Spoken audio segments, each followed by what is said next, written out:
warahmatullahi wabarakatuh. Selamat pagi, salam sejahtera untuk Bapak-Bapak Ketua P3A dari Oku Timur dan Hoki Tuan Pemberi Gilir, dan juga teman-teman para pendamping tenaga pendamping masyarakat. Ada beberapa hal teknis yang ingin saya sampaikan mengenai peraturan baru di petunjuk teknis yang P33I tahun 2023, bahwa rencana kerja P3A itu ada melibatkan juru pengairan. Seluruh P3A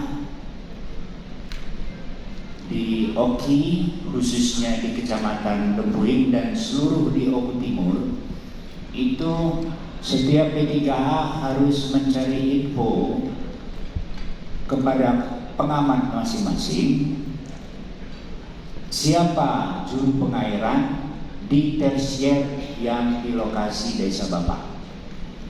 Kemarin di grup sudah 9 pengamat sudah saya kasih nomornya, antara lain Pak Taufik, Pak Saiman, Pak Madari, ada beberapa lagi, Pak Hairul Anam.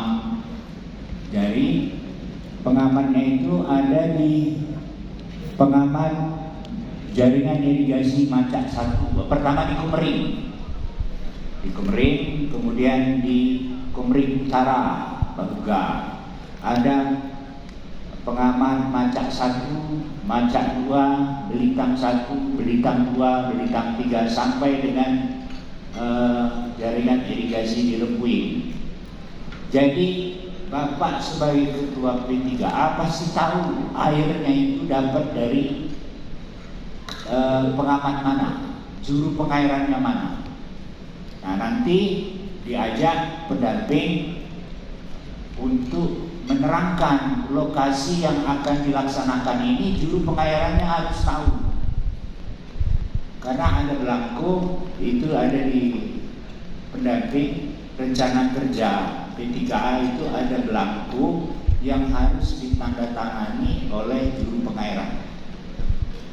Nah, untuk Belitang 1, kantor pengamat Belitang 1, Belitang 2, Belitang 3 jangan tertukar dengan kecamatan, beda ya. Kecamatan wilayah administratif, tapi kalau jaringan irigasi Belitang 1, Belitang 2, Belitang 3 itu adalah kantor pengamat yang meliputi sekunder mana air itu dialirkan ke jaringan tersier bagi Bapak di lokasi Bapak-Bapak. Mungkin ada beberapa desa yang tidak dapat air dari tersier. Nah, itu didiskusikan dengan juru pengairannya. Jadi seluruh 170 Pak ya, 170 desa di Oku Timur itu harus ada ditandatangani oleh juru pengairan. Kemarin di grup TPN itu sudah saya kasih nomor para pengamatnya, malahan beberapa kantornya itu bisa dicari. Yang kedua, di buku panduan itu tidak ada pasangan batu bata. Nah, kalau misalkan P3A di Oku Timur akan menggunakan batu bata, harus membuat permohonan dulu, karena standar kita tersier itu tidak ada batu bata. Yang ada itu adalah plat dan pasangan batu kali. Jadi kalau Bapak mau buat pasangan batu bata, ya harus diizinkan dulu, karena bukan standar irigasi pasangan batu bata. Silakan nanti kalau misalkan Pak Amri menyetujui dengan alasan tertentu, apa alasannya? Nah, mungkin ada beberapa kemarin konsultasi ke saya lupa kalau tidak salah Pak Syahrial Haris mungkin nggak ada di sini kemarin. sama Basron, dia mau merehab perosemen, boleh, tapi bentuknya disesuaikan dengan yang sudah ada. Perosemennya bukan dibuat oleh petani, tapi dicari tempat pembuatnya di mana. Biasanya kalau tidak salah di BK 10 atau BK 9 itu ada di pasar yang tukang buatnya dulu, tapi entah sekarang masih ada atau tidak. Bagi yang akan merehab, namanya rehabilitasi itu mengembalikan kondisi semula. Kalau tersiernya dindingnya miring, jangan dibuat tegak, itu namanya bukan rehab namanya. Kalau aslinya tersier itu miring, ya namanya rehabilitasi, itu kan mengembalikan kondisi semula. Jadi jangan dibuat mentang-mentang rehab, aslinya miring dibuat jadi tegak, itu namanya bukan rehabilitasi, merubah baru itu namanya. Kita tidak ada istilah renovasi itu di irigasi, nggak ada. Renovasi itu nggak ada. Kalau rumah mungkin ya, kalau rumah ada renovasi. Kalau irigasi itu rehabilitasi, berarti mengembalikan kondisi semula. Nah, ada satu lagi yang sering saya temukan, salurannya bagus tapi box tersiernya tidak ada, sudah rusak, ada pintunya sudah tidak berfungsi lagi, ada lantainya sudah jebol, tapi salurannya bagus. Coba dilihat para pendamping waktu survei, kalau memang kondisi box tersiernya diperbaiki, ya diperbaiki. Lantainya misalnya diperbaiki, tadinya ada pintu, sekarang tidak ada pintu, dilengkapi pintu. Jadi P33 itu bukan hanya saluran, juga bangunan. Bangunan box-box tersier yang kemarin tidak ada pintu, dilengkapi pakai pintu. Ada beberapa kemarin di desa Fitriah, ada nggak di sini? Ada, saya setuju di situ. Dia membuat box, memperbaiki box, tadinya pintunya rusak, dilengkapi pakai pintu air. Jadi jangan TPM menganggap bahwa ini harus saluran, tidak. Kalau memang ada bangunan harus diperbaiki, bangunan tersier, silakan diperbaiki. Konsultasikan dengan Pak Amri sama Pak Wali. Nah, yang ketiga, nanti jangan seperti kemarin. Kemarin P3A-nya ngebos dulu di belakang, yang berhadapan sama TA ini para pendamping. Tidak, yang tanda tangan dan membawa berkas itu P3A. Cukup pendamping duduk di belakang. Jadi yang membawa akte, yang membawa ADART, membawa NPWP, itu P3A. Jangan pendamping. Pendampingnya cuma menunjukkan. Yang mau tanda tangan itu P3A. Saya lihat kemarin itu banyak P3 TPM-nya yang ketemu sama para ini. P3A-nya ngerokok di luar, ngebos. Lah yang mau tanda tangan itu kan P3A. Nanti yang menghadapi Pak Amri sama Pak Wardi itu P3A. Pertanggungjawabkan itu akte itu, kapan P3A-nya berdiri, aktenya dibuat oleh siapa, namanya ada, NPWP, KTP, segala macam. TPM cukup duduk tegak di belakang, mendengar argumen-argumen dari P3A-nya nanti. Nah, mungkin sekarang karena waktunya terbatas, belum ada konsultasi RAB. Nanti sesudah hari ini baru bagi yang sudah selesai, Pak Amri terbatas waktunya. Banyak Pak Amri hari ini lebih dari 50 baik. 62.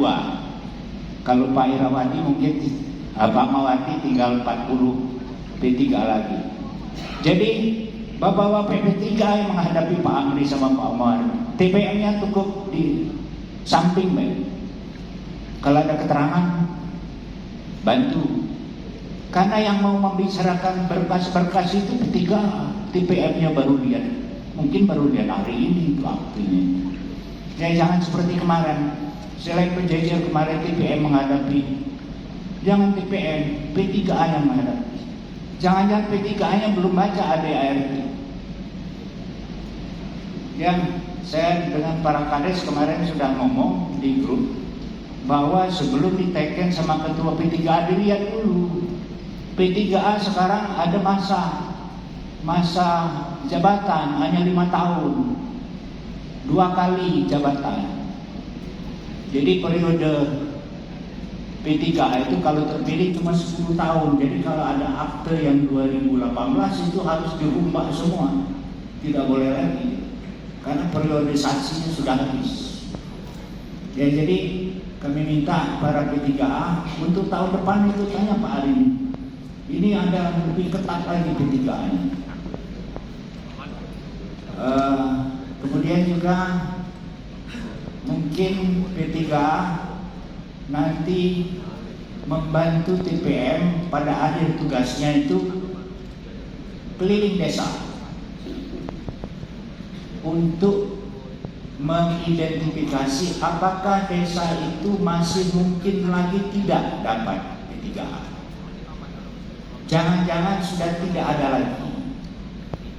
Karena tugas pendamping sekarang di buku petunjuk teknis format 1 itu ada formatnya yang harus diisi bersama-sama dengan P3A, kepala desa dan pendamping untuk melihat lagi akhir tugasnya nanti.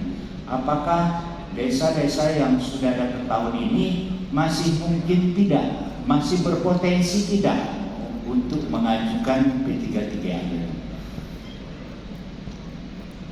Nah, kalau memang itu ada formatnya diisi, itu penugasannya itu nanti di akhir. Nah, yang ketiga, P33I dana 70% dan 30% itu dicairkan 2 kali. Banyak P3A saya dapat laporan TPM tahu-tahu dicairkan semua Pak. Kenapa? Demi keamanan Bapak-Bapak. Keamanan karena P3A lain sama kades mungkin karena dia punya dana desa, dia punya kas tersendiri, ada keamanan, ada hansip segala macam. Kalau P3A, kalau bawa uang 136 juta, nanti malam ada yang ngintip. Ya, apalagi keamanan sekarang kan menjelang musim paceklik ini jangan-jangan berbahaya. Nah, khusus untuk yang sekarang PKS, bagi P3A yang RAB-nya belum disetujui tapi uangnya sudah masuk, kami mohon jangan dulu dicairkan uang konstruksinya, cairkan dulu biaya operasionalnya 6.800.000. Nanti kalau RAB-nya sudah disetujui sama Pak Amri, sama Pak Mawardi, boleh dicairkan. Kenapa? Nanti salah beli, salah harga semen yang Bapak beli nanti tahu-tahu belilah 75.000, tahu-tahu di RAB 80.000, tekor. Ya, jadi tunggu kepastian harga yang ada dalam RAB. Kepastian harga RAB berarti harganya sudah disetujui sama Pak Abri sama Pak Omar. Nanti pendamping yang ngasih tahu, Pak, RAB sudah disetujui, silakan belajar. Nah, untuk yang kesekian kalinya kepada Oku Timur, banyak saya sering mendapat laporan itu pekerjaannya menunggu panen, tidak bisa dikerjakan. Ya gak apa-apa, tapi Bapak harus kasihan sama pendamping. Dia bekerja hanya 5 bulan, mulai April kemarin, sekarang sudah masuk sebulan. Kalau Bapak menunda sampai berapa bulan, siapa yang menggaji mereka? Kalau Bapak menunda nunggu panen 2 bulan lagi, tertunda mereka tidak bisa mundur. Mereka tetap perjanjiannya harus mendampingi Bapak-Bapak. Ada satu lagi, menunda tapi uangnya dicairkan. Kami heran, lah kalau tidak bekerja kok uang dicairkan, itu apa uangnya? Padahal uang itu hanya ada dua, uang ada yang tiga, operasional, beli bahan, bayar upah. Kalau Pak kami mau mencairkan beli bahan dulu, oke. Jangan cairkan semua. Kalau dicairkan semua pasti itu untuk kepentingan lain di luar P33I, di luar P33I. Wallahu a'lam. Hanya Tuhan yang tahu dan Bapak yang tahu. Nah, demi keamanan, kalau memang ada penundaan pekerjaan, laporkan Pak uangnya, kami simpan dulu Pak di rekening. Nanti kalau sudah mau kerja Pak, baru kami cairkan. Demikian Bapak-Bapak. Untuk yang lainnya, kami punya kontak person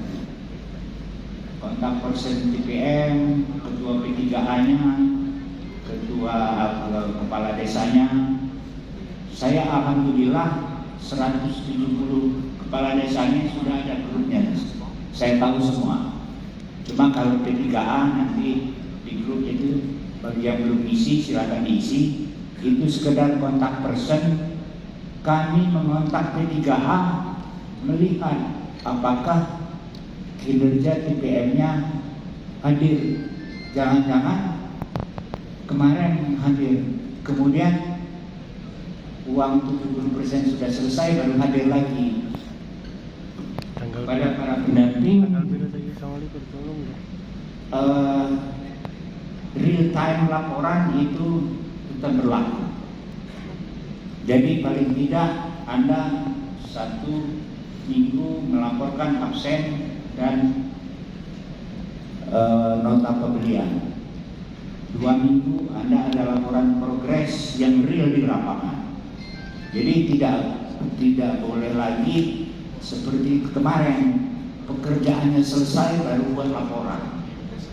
Akhirnya laporan 2 mingguan, bulanan, ngarang-ngarang. Sehingga kami waktu ngisi di database itu ya ngarang-ngarang juga. Makanya kami terapkan sekarang real time. Laporan 2 minggu, ada absen 2 minggu, ada nota pembelian, ada fotonya. Sehingga kami bisa menghitung orang yang bekerja selama 2 minggu itu ada absen. Itu sudah kita perjanjian waktu wawancara kemarin. Bersedia bekerja full time, bersedia bekerja melaporkan secara real time. Para TPM tahu kami KMB bekerja dari jam 8 sampai jam setengah 5 setiap hari sampai bulan Desember. Alangkah teganya kalau TPM datang ke lapangan 2 hari pulang ke lokasi masing-masing, ditinggalkan P3. Itu bukan full time.